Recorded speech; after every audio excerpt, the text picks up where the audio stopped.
se vai a glória de Deus? É exatamente explicitar aquilo que acontece com Cristo Jesus. Nós vemos que a Escritura, ela trabalha para que a glória de Deus, ela se isenta de Israel. Quando Jesus Cristo, ele é crucificado fora de Jerusalém. Mas veja bem, ao ressuscitar, acontece algo muito interessante. Ele está lá dentro de Jerusalém, só que ele sai para fora. Ele representa a glória de Deus. Uma coisa que a igreja tem que entender: Cristo representa a glória de Deus, e é a glória de Deus manifesta aos olhos da humanidade. A igreja é a glória de Cristo manifesta à vista da humanidade. Quando a igreja sobe no arrebatamento, acontece que a glória de Deus é retirada por completa desse planeta. E aí, irmãos, nós estamos em uma situação, nós precisamos entender que nós fazemos parte da glória de Cristo Jesus.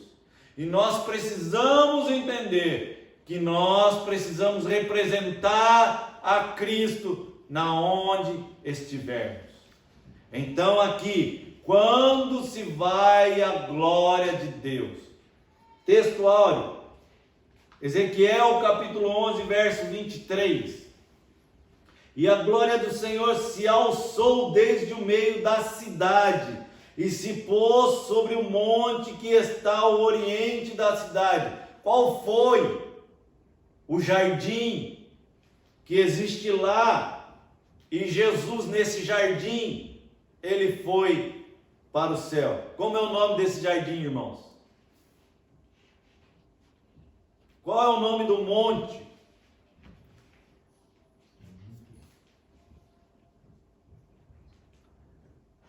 Irmãos, vocês estão precisando ler Mateus, Marcos, Lucas e João. Irmã Adriane, qual é o nome desse monte? É o mesmo monte que Ezequiel se refere aqui nesse versículo. Oh, aleluia! Irmãos, é o mesmo lugar da onde Jesus se ascendeu, é o mesmo lugar em que Apocalipse diz que a Nova Jerusalém vai baixar. E quando ela baixa, racha-se o monte e jorrará o quê? Irmão, só jorra água. Eu pensei que alguém ia responder. Jorra outra coisa? Jorra fogo? Só lá em Sodoma. Verdade prática. Deus abandona o templo e retira a sua glória por causa das abominações do povo. Leitura em classe.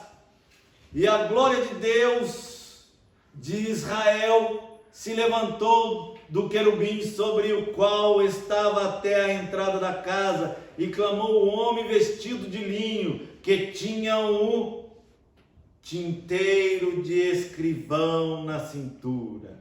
Quem tem o tinteiro, irmãos? Jesus. Oh, Cristo Jesus. Ezequiel capítulo 10, verso 4. Então se levantou a glória do Senhor de sobre o querubim para a entrada da casa. Encheu-se a casa de uma nuvem, e o átrio se encheu do resplendor da glória do Senhor. Então saiu a glória do Senhor da entrada da casa e parou sobre os querubins, e os querubins alçaram as suas asas e se levantaram da terra aos meus olhos, quando saiu, e as rodas os acompanhavam e pararam à entrada da porta oriental da casa do Senhor, e a glória de Deus de Israel estava no alto sobre eles. Ezequiel 11, 22.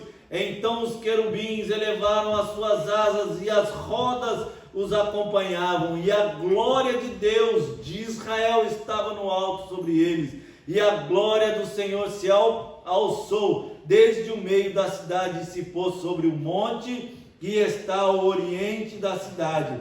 Depois o Espírito me levantou e me levou em visão à Caldeia para o cativeiro, e se foi de minha visão que eu tinha visto, e falei aos do cativeiro todas as coisas que o Senhor me tinha mostrado. Irmãos, aqui Deus ele está ensinando que desde a construção do santuário, aonde Deus escolheu para estar no meio do povo, depois vem o templo e o povo começa, ou seja, através do sacerdote, o povo começa a definhar, começa a pecar, começa o sacerdote transformar a casa de Deus em casa de idolatria. Irmãos, isso está acontecendo nas igrejas nos dias de hoje. Não está acontecendo só na igreja católica, não está acontecendo somente ali dentro, mas está acontecendo dentro das igrejas evangélicas. Os cultos estão sendo transformados em verdadeiras idolatrias. A maneira com que as coisas estão sendo conduzidas. Irmãos, nós temos que tomar cuidado que a nossa igreja, ou seja, as igrejas que falam de Jesus, não venham tomar essas posições de idolatria, dar o lugar de Deus às outras coisas, até o próprio homem se apoderar das igrejas. Temos que tomar cuidado com isso. Introdução: a glória de Deus representava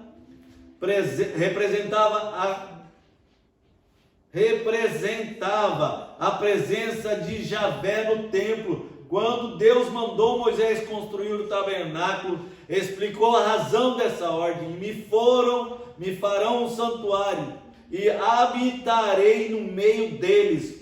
Lá no deserto Deus já mandou fazer o santuário. Essa presença não era incondicional. O povo tinha compromissos de acordo com a aliança feita no Sinai. Mas esse pacto havia sido violado. É quando o homem não consegue cumprir a lei. Ou seja, Deus envia a lei para que o homem seja protegido do pecado. Ou seja, através da lei eu sei o que é pecado e não vou pecar. Só que daí, o que acontece? O povo tinha o compromisso, mas não o fazia. O objetivo da presente lição é esclarecer sobre a retirada da glória de Deus do santuário de Jerusalém. Cuidado para que a glória de Deus, ou seja, o Espírito Santo de Deus, não seja retirado de você. A glória de Deus baixou do céu à terra primeiramente no tabernáculo. Primeiramente, Paulo fala assim, que foi dos judeus, foi dos gregos, irmãos, porque a eles foi entregado, aos judeus foi entregado a lei, para que eles conservassem a lei pura, mas infelizmente a lei se tornou o quê? Falha em relação ao pecado. O significado da glória. O contexto ajuda a esclarecer o sentido do termo. A palavra hebraica é kavod, que literalmente significa peso, e nesse sentido literal só aparece 2 vezes no Antigo Testamento. A Septuaginta, a antiga versão grega do Antigo Testamento, emprega vários termos, entre eles doxa, glória, resplendor, poder, honra, reputação e time, valor, honra. Mas nas visões de Ezequiel, glória indica o resplendor pela presença do Senhor. Essa é a descrição feita pelo próprio profeta. O vocabulário grego, hebraico, Shekinah, geralmente usado entre os crentes como glória, não aparece na Bíblia, porém é frequente no judaísmo. Então, irmãos, glória de Deus, ela foi introduzida no meio da humanidade, lá no santuário, lá no pé do Monte Sinai, quando eles recebem a lei, quando Moisés recebe a ordem para colocar, fabricar, fazer o santuário de Deus, aonde Deus fala assim: habitarei no meio deste povo. Deus precisa estar presente no meio da nossa vida. Deus precisa estar presente. Já vou para o tópico 2, sobre a retirada da glória de Deus. Essa retirada acontece em alguns estágios. 1. A glória se levantou do querubim sobre a arca da aliança. Ainda estava introduzida lá dentro do templo. Passou para a entrada do templo. 3. Parou sobre os querubins e aos poucos afastou-se completamente do templo. Olha só. 4. Por fim, a glória de Deus pôs-se sobre o monte das oliveiras. Olha aí, irmão, apareceu a palavra oliveira aí, hein? E o povo, olha, irmãos, a mesma coisa Jesus. Veja bem, ele vai para dentro de Jerusalém, ele é julgado e ele é crucificado aonde? Do lado de fora de Jerusalém. Quando ele ressuscita, o que acontece? Ele aparece, ele fica 40 dias ali, e aqueles discípulos testificam da sua presença ressuscitada. Aí o que acontece? Ele vai para o Monte das Oliveiras, e lá ele sobe aos céus. Então, pela segunda vez isso acontece, se você colocar em paralelo. Jesus, o homem, manifesta a glória de Deus, e a glória de Deus representada pelo templo. Então, irmãos, nós não podemos confundir as coisas. Essas lições, elas vieram para realmente nos responder algumas perguntas que muitos crentes fazem, e aí espera a resposta vir em um culto, em uma pregação. Tópico 1, sobre a retirada da glória de Deus. O querubim e a nuvem. O profeta está se referindo aos 2 querubins do propiciatório da Arca da Aliança, ou as 4 criaturas da visão inaugural do capítulo 1. Os irmãos, alguém pode ler para mim, por favor, o capítulo 1, só o verso 1 ao verso 10?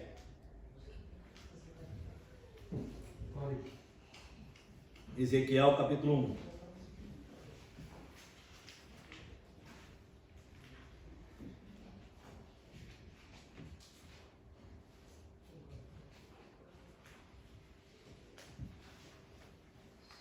Ezequiel 1, de 1 a 10. Aconteceu no 30º ano, no 5º dia do 4º mês, que estando eu no meio dos exilados, junto ao rio Quebar, se abriram os céus, e eu tive visões de Deus. No 5º dia do referido mês, no 5º ano do cativeiro do rei Joaquim, veio expressamente a palavra do Senhor a Ezequiel, filho de Buzi, o sacerdote, na terra dos caldeus, junto ao rio Quebar, e ali esteve sobre ele a mão do Senhor.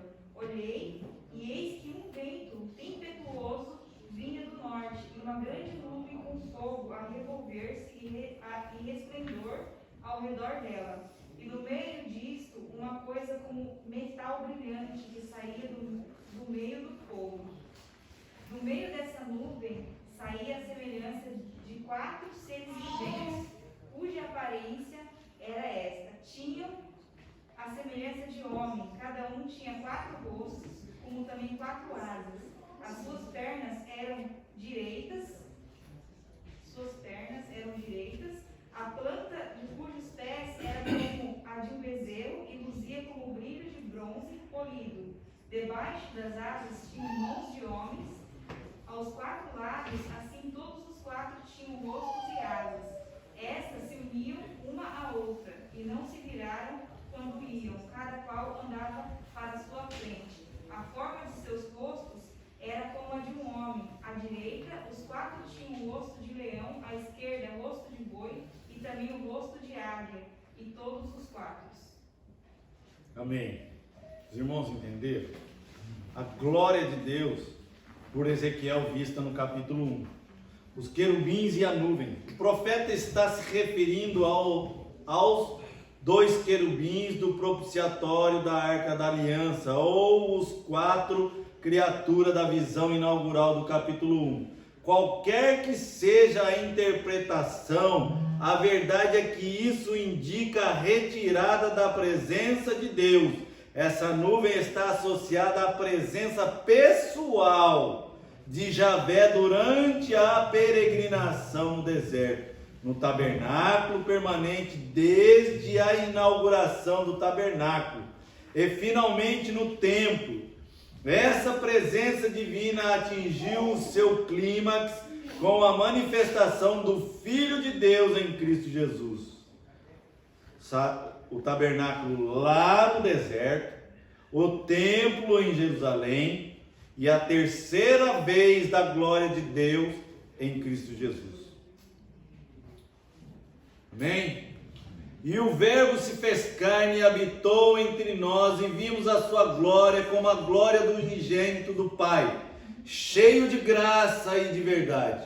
A retirada da presença de Deus, a glória de Javé pairou sobre os querubins, e aos poucos afastou-se completamente do templo. E o profeta contempla essa glória, se levantando da porta e se movendo para a carruagem. E aí, irmãos, como é que você quer ir para o céu? Quer ser levado por um anjo ou quer ser levado pela carruagem? Faça a escolha. Não é uma banca de ofertas, irmãos. Aqui a carruagem, irmãos, se você for olhar, ela já tinha aparecido e levado um grande profeta. Aqui a carruagem, irmãos, quando Ezequiel ele olha, ele vê a glória de Deus na forma em que nós acabamos de ler ali no capítulo 1. A carruagem aqui, trono que estava parada para descer em cima dos querubins, também representava a glória de Deus.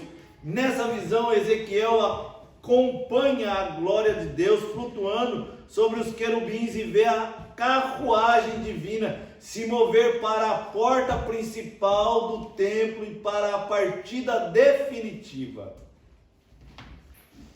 Jesus Cristo, ele prometeu que vai voltar, mas agora foi definitiva a saída da glória de Deus. Representa a retirada da sua presença. Com isso, se aproxima a destruição do templo. Essa casa foi destruída pelos caldeus em 587 a.C. No mês quarto, aos 9 do mês, que corresponde a 14 de agosto do ano 587 a.C. Irmãos, por fim a glória de Deus se pôs sobre o Monte das Oliveiras. Aí nós vamos ver uma referência a Jesus Cristo sendo exaltado, elevado ao céu.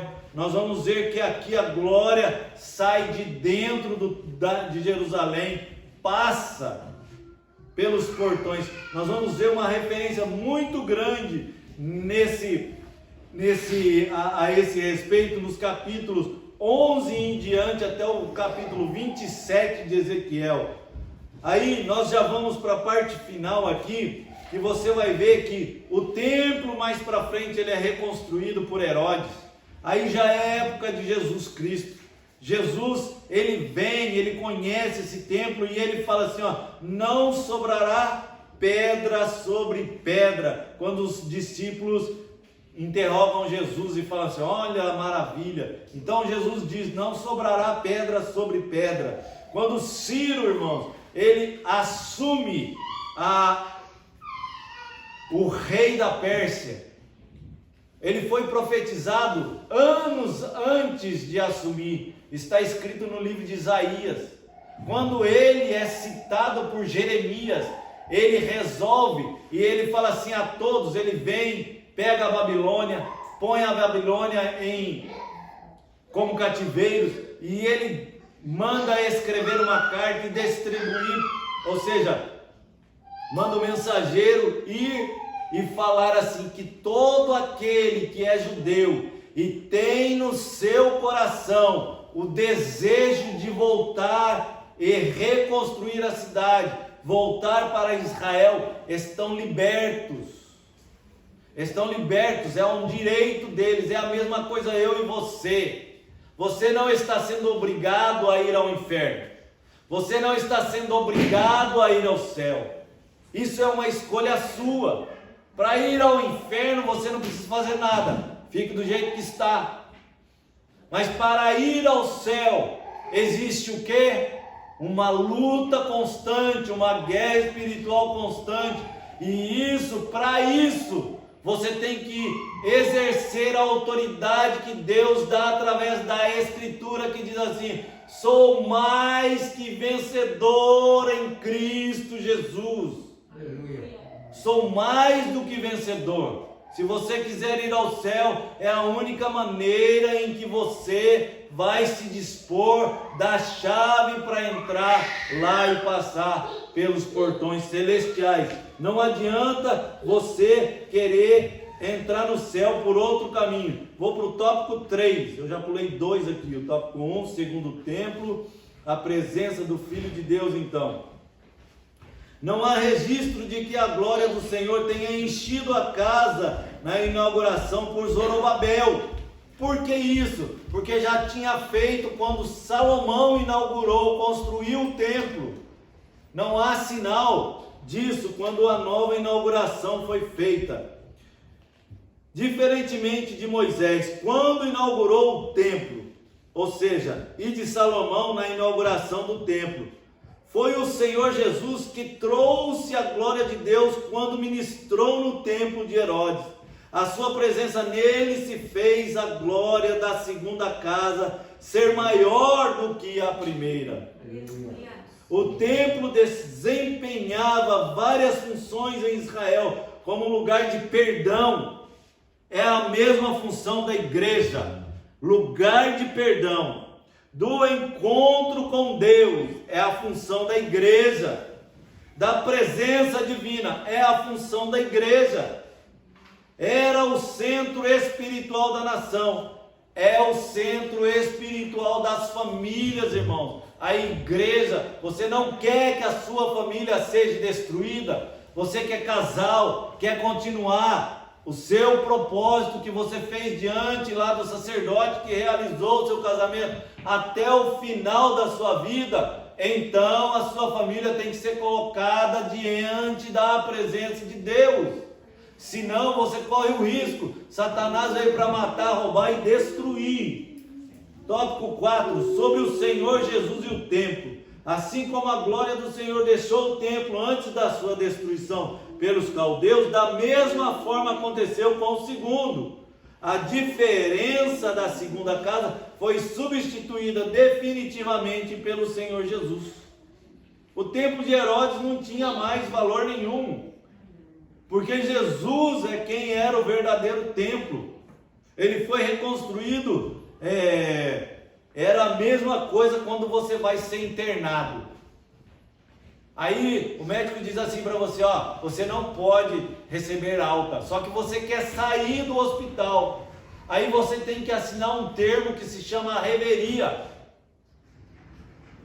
É a mesma coisa, a construção do templo de Herodes foi a reveria, não foi a gosto de Deus, foi a gosto do homem. Não foi porque Deus mandou que fosse reconstruído, não. O templo de Herodes, ele foi reconstruído a gosto do homem. Se os irmãos querem saber, mas era para se cumprir profecias que a palavra de Deus assim profetiza. Por quê? Porque lá na entrada do templo estava o quê? O véu, que rasgou-se quando Jesus Cristo morreu na cruz do Calvário, representando eu e você temos acesso direto à santidade de Deus. O fim do templo, eu não vou entrar nessa explicação teológica aqui não, tá, irmão? Porque não vai dar tempo. O que o Senhor Jesus vinha insinuando ou ensinando de maneira indireta, na última semana do seu ministério terreno, ele falou diretamente: não ficará pedra sobre pedra que não seja derribada. Lá em Mateus capítulo 24, verso 2, Marcos 13, capítulo 2. Dias virão em que se não deixará pedra sobre pedra que não seja derribada. Lucas capítulo 21, verso 6. Jesus anunciou o fim do templo, como fizeram Ezequiel e os demais profetas, a glória de Deus se retirou do templo antes de sua destruição. A presença de Deus hoje, quando Jesus no alto da cruz, com grande voz entregou o Espírito, o véu do templo se rasgou em dois, de alto a baixo. Estava definitivamente concluída a missão do templo. Está vendo aí, irmão? Concluiu definitivamente. Só que agora o que vai acontecer? O povo de novo quer reconstruir o templo. O povo de novo quer colocar os sacrifícios lá. Será que, irmãos, não estão afrontando a glória de Deus? Pense nisso. Não é a mesma coisa que fizeram no tempo de Ezequiel? Conclusão. Concluímos que em ambos os casos, tanto em Ezequiel como em Jesus, ambas gerações retiraram a Deus. No Antigo Testamento substituíram Javé pelos ídolos e nos Evangelhos substituíram a justiça de Deus pela sua própria justiça. Vou ler de novo. No Antigo Testamento substituíram Javé pelos ídolos e nos Evangelhos substituíram a justiça de Deus pela sua própria justiça. Será que os pastores de hoje em dia não estão substituindo a justiça de Deus pela sua própria justiça, irmão? Não conhecendo a justiça de Deus e procurando estabelecer a sua própria justiça, não se sujeitaram à justiça de Deus. Romanos 10, capítulo 3. Amém?